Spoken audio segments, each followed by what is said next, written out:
love likes to be asked. It's exactly on the money. So that's one of the reasons of prayer, is communion, to listen, some of the things we have, but love likes to be asked. I want to touch on some of the different kinds of prayer. We'll shift to the next slide and look at the spontaneous kind of prayer. We have I'm going to say the formal prayers, but the prayers, we have a prayer time, but I would guess every one of us has had those times where we are blindsided by something, or something is about to happen, and there is a time it's, Lord, help now.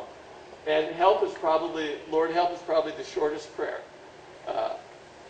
Psalm 69, and we're going to be looking at several of the Psalms on our way through. Let me encourage you to look at the book of Psalms as a prayer book, as a guidance book, and we'll see in a little bit as to why. The monks, part of the monks, one of the orders, prayed the Psalms in their entirety every day. And one of the reasons is the Psalms gives us the language of prayer, teaches us expressions. Psalm 69 is a spontaneous crisis. Lord, save me, O God, for the floodwaters are up to my neck. Deeper and deeper I sink into the mire. I can't find a foothold. I'm in deep water. The floods overwhelm me. Have you ever been in that place? Yeah, certainly have. I'm overwhelmed. Jonah, actually, part of Jonah quotes this psalm. Jonah knew this psalm. He came after the Psalms were written. He knew this psalm, and when the fish swallowed him and he was in the belly, part of his prayer is exactly from this psalm. Lord, help. Lord, help. It's one of this that's spontaneous. Then there's the Psalm of Confession, which many of us are quite familiar with. This is the Psalm, if we look at Psalm 51, remember, what's the context for Psalm 51? Anybody remember? David had just done something really bad. Her name was Bathsheba. And it was somebody else's wife. Not good, not good. So David prays. One of the things I want you to notice when you read Psalms is we grow in understanding the character of God. How do we grow in understanding? Note the verbs that God gets. Okay? Note the verbs that God gets when you read the Psalms. And I'll show you, for example, in Psalm 51. It tells us the character of who God is. Have mercy on me, O God, because of your unfailing love. What character words of God do you hear there? Mercy and what kind of love? Unfailing love. Because of your great compassion. What do we find there of God's character? Compassion. So far as God is merciful, He has unfailing love, and He has compassion. Now, what verbs does God get? Blot out. Wash me clean. Purify me from my sin. I recognize my rebellion. Against you, you only have I sinned. Down in verse 6, you desire honesty. God is saying honesty counts. Purify me from my sins. Wash me, and I will be whiter than snow. Give me back my joy again. You have broken me. Remove the stain. Create in me a clean heart, O God. Renew a loyal spirit. Don't take your holy presence. Restore to me. Make me willing. Forgive me. See all these verbs? That tells us about what God does in prayers, in a psalm of confession. So sometimes people begin to develop a character of what God is like, who He is. And so, God is, He just wants to get us. He wants to judge us. We feel condemned. I don't find those kind of verbs in here at all. With God, I get the whole picture that He blots out, He forgives, He renews, He restores. And I have to be honest. And that's in here too. So we find the character of God. So in confession, that's another kind of a psalm, another kind of prayer. We have the protect, complaint of Psalm 64. Lord, please, please, please, complain. Oh God, listen to my complaint. Protect, there's a good verb. Listen, that's a good verb. God listens. Protect me from my enemies and threats. Hide me from the plots of this evil mob. So David is pleading to God for protection. And then we find, how do I pray? I can use those words. Have you ever prayed, Lord, protect me? Protect me from those people that are really after me, those people that are, as Joel was talking, those people that aren't saying true things about me. Protect me. Help me to be honest along those ways.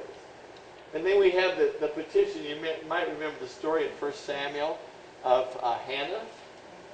Remember Hannah? And she couldn't have any children, and they went every year. And so this one year she goes, and she's mumbling. She's not saying anything, but she's mumbling.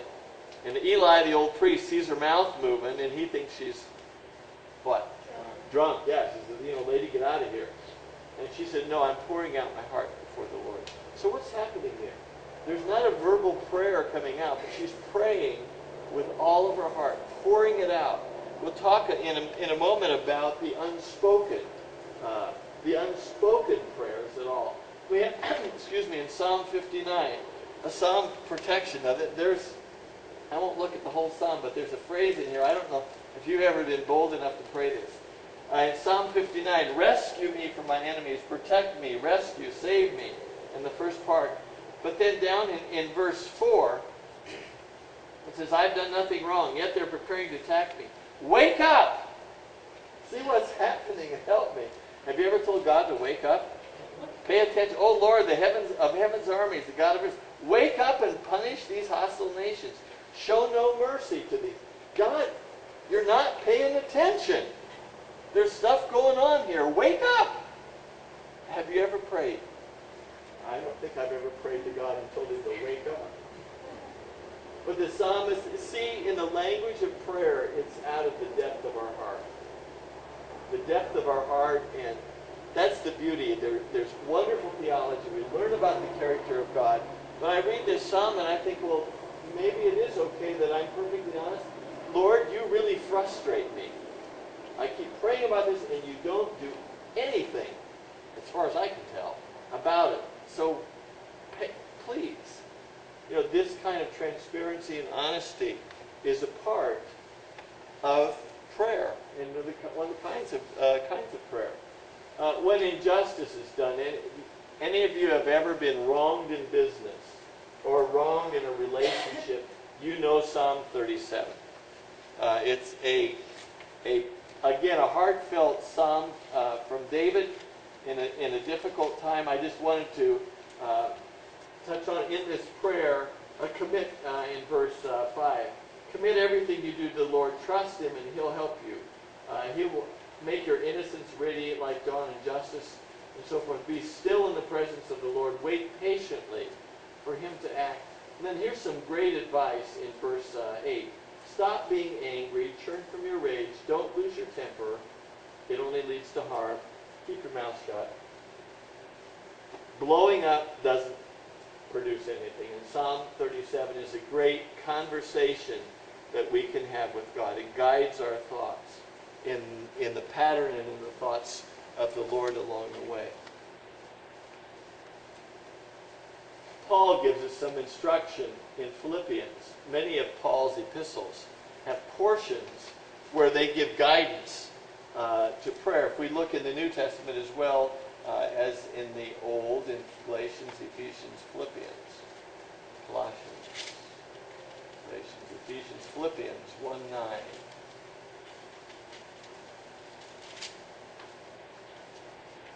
I pray. Notice how Paul prays for other people and what he prays for. I pray that your love will overflow more and more, and that you will keep on growing in knowledge and understanding. For I want you to understand what really matters, so that you may live pure and blameless lives until the day of Christ's return. May you always be filled with the fruit of salvation, the right character, produced in your life by means of Jesus Christ, for he will bring much glory and praise to God. So how do we pray for other people? What do we pray? Paul gives us some instruction and some guidance and some ideas from Philippians.